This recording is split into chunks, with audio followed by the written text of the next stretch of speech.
예, 여러분 안녕하세요. 여러분의 영원한 학원 랜선 친구, 학원 관련 랜선 친구 클킴입니다. 예, 그동안 잘 지내셨나요? 오늘도 또 이불 한번 털어보겠습니다. 오늘의 이야기는 내용은 이렇습니다.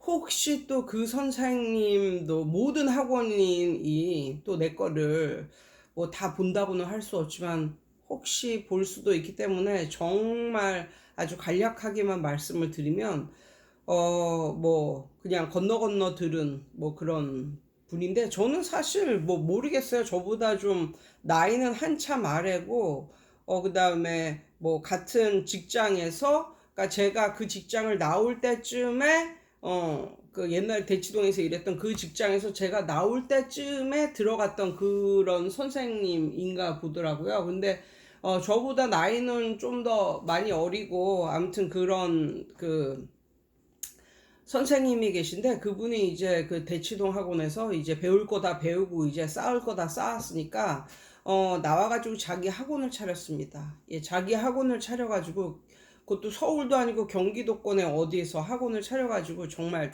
대박이 났습니다. 대박이. 그러니까 어느 정도 대박이 났냐면, 그냥 살짝 말씀을 드리면 한 6, 7년 정도 학원을 운영했는데, 뭐 6, 7년 동안 학원을 운영하면서도 뭐 쓸 거 다 쓰고 마음껏 그냥 쓰고 싶은 거 다 쓰면서, 그런데 사실 마음껏 쓰고 싶은 거 다 쓰면서 살았다고 해도 사실 쓸 시간이 별로 많지는 않았을 거야. 그런데 이제 인터넷으로 뭐 쇼핑도 마음껏 하고 뭐 아무튼 그러고 나서도 은행에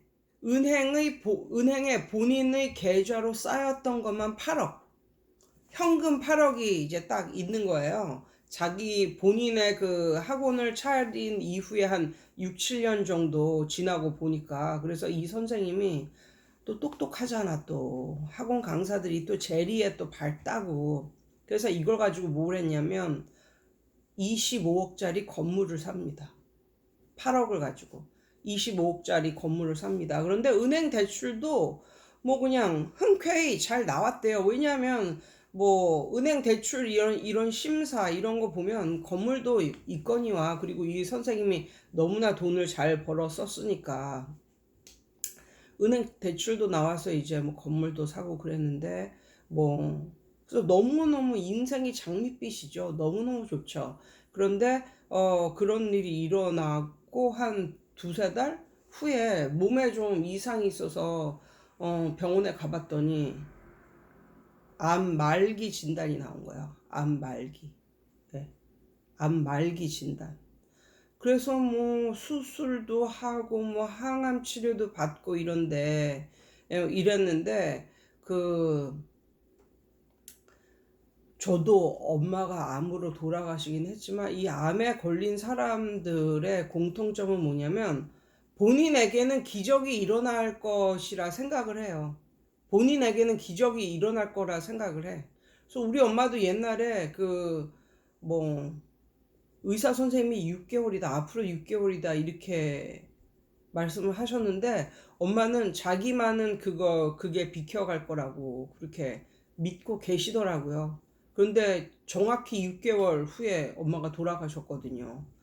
근데 아무튼 그 이 선생님도 뭐 그러니까 할 수 있는 모든 걸 다 이제 뭐 수술도 받고 치료도 받고 항암 치료도 받고 이런데, 뭐 이런 걸 받고 있다가도 약간 좀 반짝하는 그런 때가 있잖아요.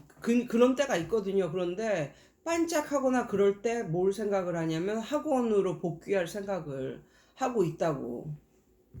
그래서 주변에서 약간 걱정스러워하는 그런 사람들이 있다고 말을 하는데, 주변에 이렇게 나보다도 어린 그런 그 학원 강사들이, 그러니까 예전에 뭐 같이 막 일했던 그건 아니지만 이렇게 같은 시기에 일했던 그런 강사들은 아니지만 아무튼 같은 그 곳에서 그렇게 일을 했던 그런, 같은 시기는 아닐지라도 같은 곳에서 일을 했던 이런 강사들이 심심치 않게 암에 걸렸다는 소리를 요즘에 듣게 됩니다.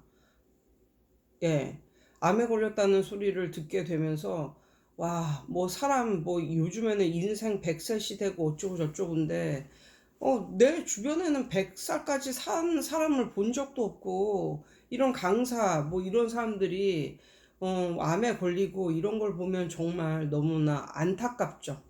안타까운 마음이 들죠. 그런데 이런 생각도 듭니다. 왜 암에 걸렸을까? 그런 선생님들이 왜 암에 걸렸을까? 생각을 해보면 학원이 안 돼서 암에 걸리는 사람들은 별로 없는 것 같아요. 학원이 잘 돼서, 그러니까 학원이 잘 되면 이런 모든 게 약간 너무너무 좋잖아, 진짜. 나를 바라보는 애들이 막 그냥 엄청나게 많고 학원이 잘 되고 막 이러면 하루 종일 흥분 상태가 되는 거야. 업이 되는 거지, 마음이. 그러면 그 상태로 잠을 푹 잘 수 있겠어? 그러니까 잠도 잘 못 자는 거야. 근데 그 상태로 1년이고 2년이고 3년이고 이렇게 가봐. 근데 뭐 듣기로는 항상 그 선생님한테 전화를 하면, 지인이 전화를 하면 둘 중에 하나였대. 둘 중에 하나. 둘 중에 하나가 뭔지 알아? 수업 중이거나 수업할 것을 준비 중이거나 수업할 자료를 준비 중이거나 아니면 수업 중이거나, 항상 그 둘 중에 하나. 그리고 그렇게 뭐 건강도 이렇게 활기차고 이렇게 건강도 좋고 뭐 이런 그 선생님이었는데 뭐 이렇게 된. 그런데 이제 그 선생님도 건물을 사놓은 게 있으니까 그 은행 대출도 갚고 뭐 이러려면 이제 돈이 필요하니까 나 같으면 그냥 몇 억이라도 손해가 날지라도 그냥 팔아버리겠는데, 그 선생님은 이제 그게 너무너무 아까운 거지.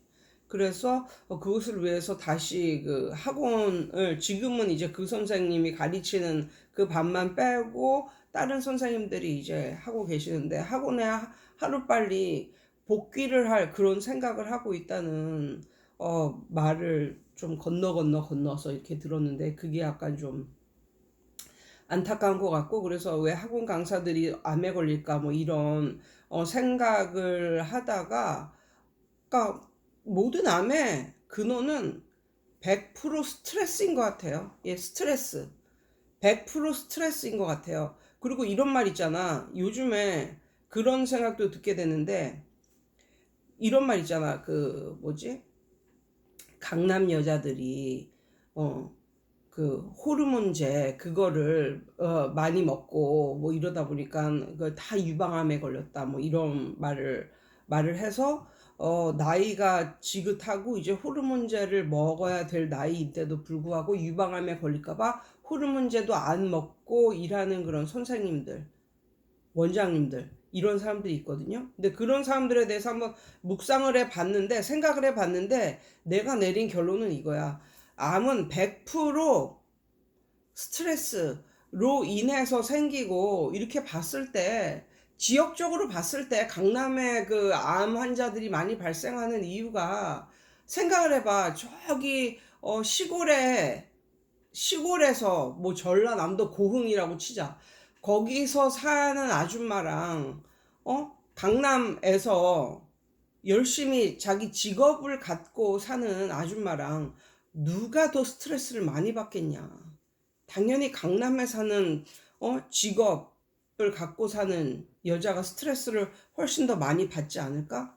그러니까 강남 여자들이 뭐 암에 많이 걸리고 그러는 거지. 그게 과연 뭐 호르몬제를 먹어서 유방암에 많이 걸리고 그런 건 아니라고 생각이 들거든요. 그리고 그러니까는 제일 안타까운 그런 게, 나이가 갱년기라서 호르몬제를 먹어야 됨에도 불구하고 유방암에 걸릴까봐 안 먹으면서 일을 하면서 그 오는 모든 세월이 가져다주는 파도를 온몸으로 정면으로 맞으면서 사는 여성들, 그분들이 제일 불쌍하다. 그분들이. 그러니까 그 호르몬제나 뭐 이런 거는 어느 정도 방파제 역할 정도를 해주는 것 같거든. 그 파도가 몰려올 때. 그런데 그것도 없이 단지 암에 걸릴까봐, 그러니까 부작용으로 암에 걸릴까봐 그걸 갖다가 정면으로 이렇게 맞고 또 일을 하면서 사는 그런 여자분들이 어떻게 보면 제일 안타깝다. 뭐 이런 생각 들면서 그분들이 약을 좀 잘 먹어야 될 텐데, 뭐 호르몬제든 뭐 몸에 좋은 영양제든 뭐든 일을 만약에 한다면, 근데 일을 하면서도 그냥 생짜로 그렇게 일을 하는 사람들이, 그분들이야말로 더 암에 잘 걸리는 어, 그런 포지션이 아닐까 뭐 이런 생각을 하면서, 그러니까 내가 아는 강사들이 몇 명이 암에 걸렸는데 그분들은 다 나이도 한참 어리고, 그리고 뭐 한 명은 싱글이었고 한 명은 뭐 결혼한 그런 사람이었지만, 둘 다, 그러니까 싱글도 그렇고 결혼한 분도 그렇고 둘 다 애가 없어서 1년 365일 일을 했던 사람들이야. 월화수목금토일, 특히 고등부를 전담을 해서 제일 많이 했기 때문에, 알잖아. 고등부를 가르치면 토요일, 일요일이 더 바쁘다는 걸. 그러니까는 그렇게 월화수목금토일 일을 하던 사람들이 학원이 잘 돼서 룰루랄라 이러면서 한 6, 7년 정도 되니까 암에 걸려가지고 그런 소식을 들었을 때, 야, 진짜 인생 무상이다. 뭐 이런 걸 느끼며, 어, 봐봐. 그 내가 만약에 이런 걸 뭐 어떻게 일만 하다가 뭐 이렇게 해서, 이게 인간의 정말 아이러니인데, 그래서 이제 돈을 많이 벌고 이렇게 됐는데 건강이 완전히 망가져가지고 또 그 건강을 추스리기 위해서 돈을 다 쓰고,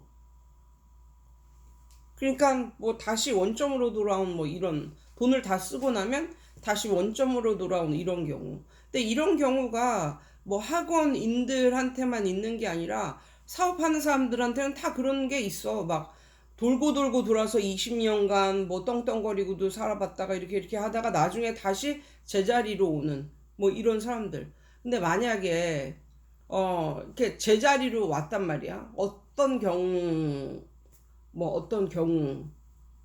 경우에서든지, 어떤 일을 뭐 일에서든지 아무튼 제자리로 왔을 때 인생이 그냥 허무한 것으로 그냥 끝날까? 아니면 그럼에도 불구하고 나에게 남아 있는 것은 무엇일까에 대해서 한번 생각을 해봤어. 그러니까는 뭐 돈이야 왔다가도 가고 가다가도 다시 오고 뭐 이런 것이고, 그러니까 그게 한 평생 끝까지 잘 나가는 그런 사람은 몇 안 된다고 봤을 때, 그러면 인간에게 끝까지 남은 것은 무엇일까? 그러면 인간의 뭐 한평생은 다 허무한 것일까? 라고 생각을 했을 때, 예전 어떤 영상에도 말을 했지만, 결국은 나에게 진짜 오롯이 남을 수 있는 건 첫 번째, 경험이다, 경험. 경험. 그것은 내가 인위적으로 만든 것도 아니고 그동안의 세월의 그 업에 종사를 하면서 남은 거잖아. 남은 게 바로 뭐야? 경험이라고. 경험 혹은 노하우. 그거를 가지고는 그 방면, 그쪽 계통에 종사하는 그 사람들을 대상으로 어떤 컨설팅이나 이런 것을 할 수 있겠구나. 그리고 그 경험은 아무도 못 빼앗아 가는구나. 와, 그럼 정말 경험이 자산이구나. 뭐 이런 것을 생각해 봤고, 그리고 가족들과 함께한 시간, 그리고 내가 잘 살든지 못 살든지 내가 아이들을 키웠어. 나의 자식들을 키워냈어. 걔네는 뭐, 어떻게, 걔네는 뭐, 내가 잘 살든지 못 살든지, 그것과 관계없이 계속 성장을 한다. 그래서 내가 망했다고 하더라도, 내가 망했다고 뭐 자식도 같이 뭐 어린애가 되고 그게 아니잖아. 걔네는 계속적으로 자라는 거잖아. 그래서 자식과 함께한 시간, 그리고 자식 애정을 쏟아서 키운 자식이 나에게 남는 거구나. 가족이 남고 자식이 남는 거구나. 근데 내가 잘 나갈 때 내 그것만을 위해서 가족을 등한시하고 뭐 이랬다면, 결국은 내 물질적인 게 사라졌을 때 가족도 남지도 않고 아무것도 남지 않는 거구나. 그런 걸 깨달았다. 그래서 가족이 정말 중요하구나, 가족이. 그리고 만약에 다시 도돌이표로 돌아왔을 때 무엇이 남나?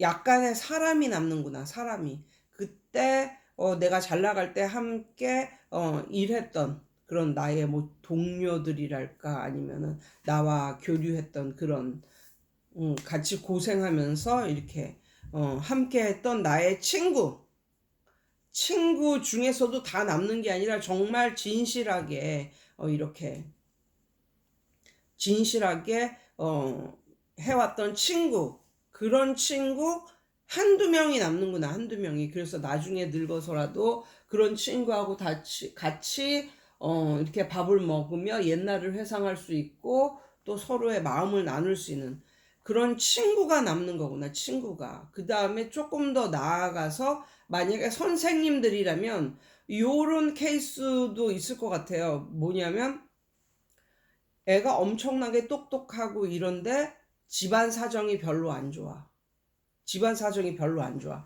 그랬을 때 이 아이를 키운다는 심정으로, 심정으로 돈은 상관없이 이 애를 만약에 가르쳐 줬다면, 그래서 그 아이가 똑똑하고 그러하니까 나중에는 잘 됐다면, 요런 아이들을 몇 명 키운 것에서 나도 보람을 느끼고, 어떻게 보면 또 나중에 되면 그런 또 나의 학생들이 어떻게 하다 보면 내가 또 뭐 살아가는데 힘을 좀 불어 넣어주는 그런 존재가 되지는 않을까.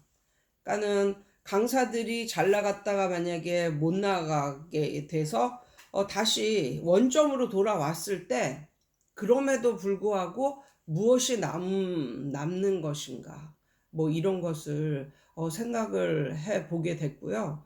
그리고 그러더라고요. 예전에 어떤 프로그램을 봤는데 암에 걸리는 것은 너를 죽게 만들려고 암이 걸리는 게 아니라 살리려고 암이라는 게 걸린다고 그러더라고요. 그러니까는 몸이 그만큼 과부하가 됐고 정신적으로도 그만큼 과부하가 됐으니 잠시 멈추고 치료를 하면서 잠시 멈추고 쉬어라.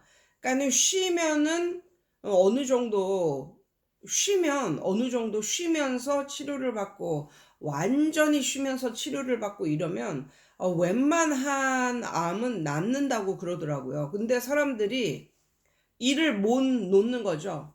그래가지고 그 뭐 암 치료를 받으면서도 일을 하러 다니고 스트레스를 다 받고, 근데 몸이 강할 때도 스트레스인데 몸이 약할 때로 약한 그런 상황에서 예전과 같은 스트레스를 받으면 그게 어떻게 될까요? 그게 엄청나게 큰 데미지가 되겠죠. 그래서 예전에 그 프로에서도 그러더라고요. 이 암이 오는 것은 누구한테 이 암이라는 게 오는 것은 이게 어떻게 보면 그 사람을 살리려고 이게 생긴 거지.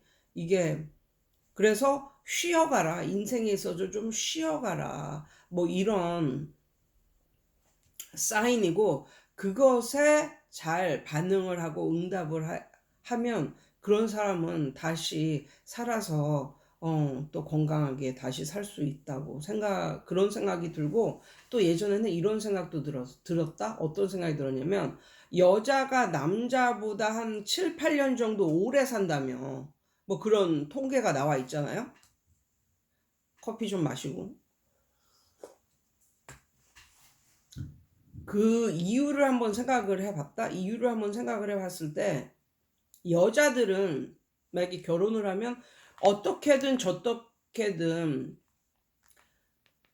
출산이라는 그걸 겪잖아. 그러면 그 시간 동안에는 출산하고 애를 키우는 그런 시간이 있잖아. 그러면 아무리 일을 하고 뭐 이런 여자라 할지라도 최소 1, 2년은 쉬게 되는 것 같아. 그게 이제 강제로 쉬게 되는 건데, 그렇게 함으로써, 그러니까 일을 하지는 않으니까 물론 집안일은 하겠지만 그게 뭐 상사한테 막 뭐 쪼이고 뭐 이런 류의 일은 아니잖아. 그리고 자기 애를 보면 그 아이의 웃는 얼굴을 보면서 이렇게 힐링도 되고 이래서 인생에 있어서 그렇게 이렇게 강제로라도 쉴 수 있는 기간이 있단 말이야. 쉼의 기간이 있단 말이야. 집안일만 하면서 그렇게 쉼의 기간이 있단 말이야. 만약에 그렇게 됐을 때 여자들은 그동안에 했던 일독도 빠지고 약간 마음의 평안도 얻으면서 몸의 쉼도 얻으면서 이렇게 지내서 그런 건 아닐까? 뭐 이런 생각도 나는 살짝 들더라고. 아무튼 왜 여자가 남자보다 7, 8년 더 그 평균적으로 오래 사는지는 모르겠지만 아무튼 이 그 영상을 보시는 모든 학원 관련 그 선생님들 오늘도 승리하세요. 예, 오늘도 행복하세요. 이상이에요.